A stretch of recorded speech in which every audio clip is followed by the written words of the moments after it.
Hello students, question number 24 from JEE Main 2023, 10th April, shift 2. The question is, let quadratic curve passing through the point minus 1, 0 and touching the line y equal to x at 1, 1 be y equal to fx.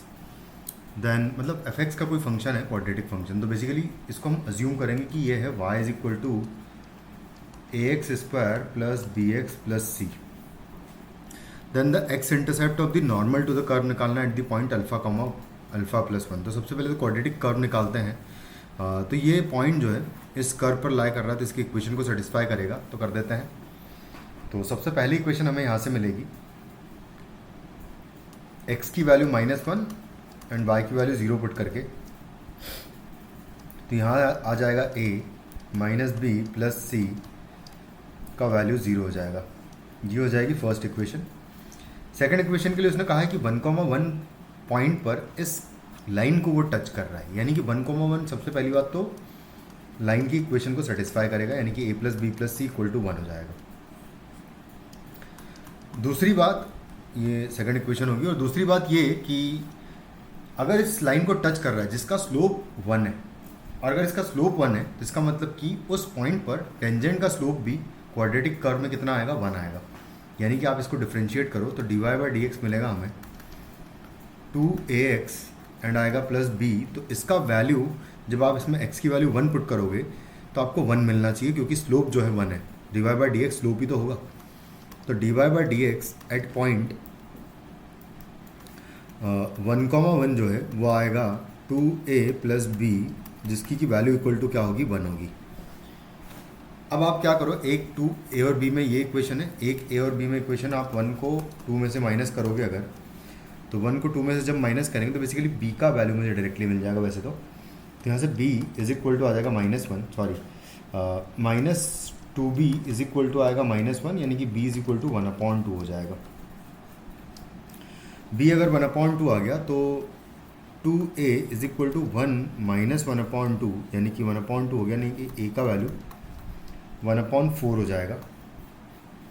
a का value 1/4 हो गया, b का value 1/2 आ गया. तो c का value basically हम लोग निकाल लेंगे, किसी भी एक इक्वेशन में पुट कर देंगे. तो फर्स्ट में पुट करें अगर, तो a का वैल्यू वहाँ पर हम 1/4 पुट करेंगे, माइनस b का वैल्यू 1/2 पुट करेंगे and plus c is equal to 0. तो c का वैल्यू यहाँ -1/4 बचेगा, नहीं सामने जाके 1/4 आएगा. तो c का वैल्यू भी 1/4 आ जाएगा. तो हमारे पास बेसिकली क्वाड्रेटिक कर्व आ जाएगा कि वो हो जाएगा y is equal to a का वैल्यू 1/4 है, तो x square upon 4 plus b का वैल्यू 2 है, यानी कि b x/2 आएगा बेसिकली, और प्लस c का वैल्यू भी 1/4 है, तो यहाँ पर 1/4 आ जाएगा. तो ये हो जाएगा आपका कर्व.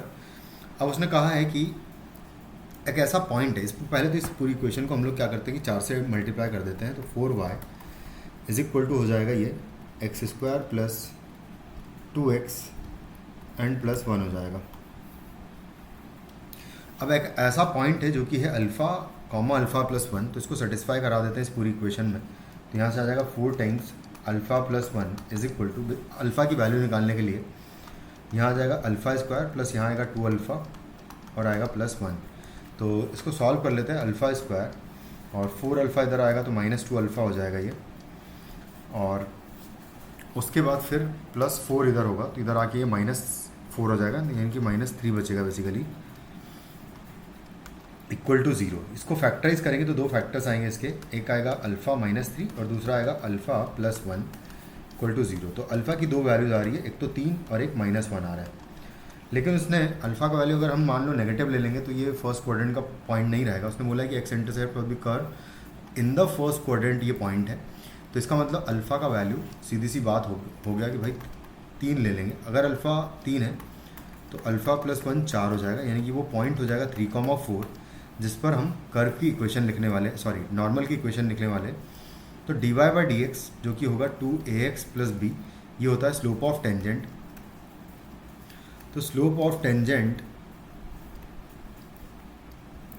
इक्वल टू हो जाएगा 2ax एंड प्लस b, जो कि मुझे इस पॉइंट पर निकालना है. तो ये हो जाएगा 2a इंटू 3 और प्लस b कर देंगे, तो ये आ जाएगा 6a प्लस b, और a का वैल्यू 1/4 पुट कर दूंगा तो 6/4 प्लस 1/2 हो जाएगा ये. इसको कैंसिल आउट करेंगे तो 3/2 आ जाएगा, 3/2 प्लस 1/2 हो जाएगा 2, तो स्लोप ऑफ टेंजेंट 2 आ जाएगा। स्लोप ऑफ टेंजेंट आ गया, तो स्लोप ऑफ नॉर्मल बेसिकली मैं लिख देता हूँ कि स्लोप ऑफ नॉर्मल, क्योंकि नॉर्मल निकालना है हमें, तो स्लोप ऑफ नॉर्मल इसका नेगेटिव रेसिप्रोकल हो जाएगा, यानी कि -1/2 हो जाएगा। और 3,4 वो पॉइंट है जिस पर स्लोप ऑफ नॉर्मल की इक्वेशन लिखनी है, तो हो जाएगा y-4 is equal to -1/2 into x-3। ये हो जाएगा आपका इक्वेशन ऑफ नॉर्मल। लेकिन उसने सिर्फ x इंटरसेप्ट ही पूछा है अगर हमसे, तो यहाँ पर हम y=0 सीधा पुट कर देंगे। जब y=0 पुट करेंगे तो आएगा -4 is equal to -1/2 times x-3। इसको क्रॉस मल्टीप्लाई कर देंगे, माइनस माइनस हटा देंगे और इधर आ जाएगा 8x-3, तो x इज इक्वल टू आ जाएगा 11, यानी कि ये होगा आपका x intercept of the normal. Thank you.